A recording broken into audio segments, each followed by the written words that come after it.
Hi, welcome to our video series, The 7 Attitudes of a Great Relationship. Now this goes along with a sermon series by that same name. And remember, I've been trying to convince you that having a great relationship is not about luck. A lot of people think if I get lucky and meet the right person, then I'm going to have a great relationship. But luck really has nothing to do with it. You know, if you'll become the right kind of person, I think God will make sure that you meet the right person. And then the second myth is that if we love each other, we'll have a great relationship. But I bet you all around you, there are people who genuinely love each other, who have a very difficult relationship. It's not because they don't love each other, it's because they don't know how to relate to one another. So this series is about improving your relationship skills. And when Paul is talking to the Corinthians, people he was in a great relationship crisis with, he says 7 things to them. In 2 Corinthians chapter 7, he lays out 7 attitudes that brought about relational healing for him. And we're using those 7 things to talk about how you can become great at relationships.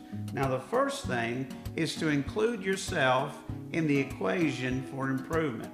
Paul began that chapter talking about let us cleanse ourselves from everything that corrupts us. You notice he didn't say you ought to cleanse yourself. He said let us cleanse ourselves. And so he included himself among those who needed to change. So here's the first key to being great at relationships. Make sure that you're willing to admit when you're wrong. In fact, here's your homework for this first week. To go to your spouse, sit down, and acknowledge something you've been wrong about. To say to your husband and your wife, at that particular situation, I was wrong. And then as you begin to move through life, through your relationship, be willing to start critical conversations out by saying, how can we fix our relationship? How can we get better at this?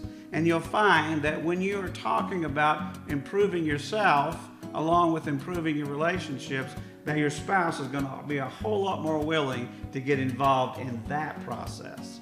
So we'll see you next time for part 2 of this series on becoming great at relationships.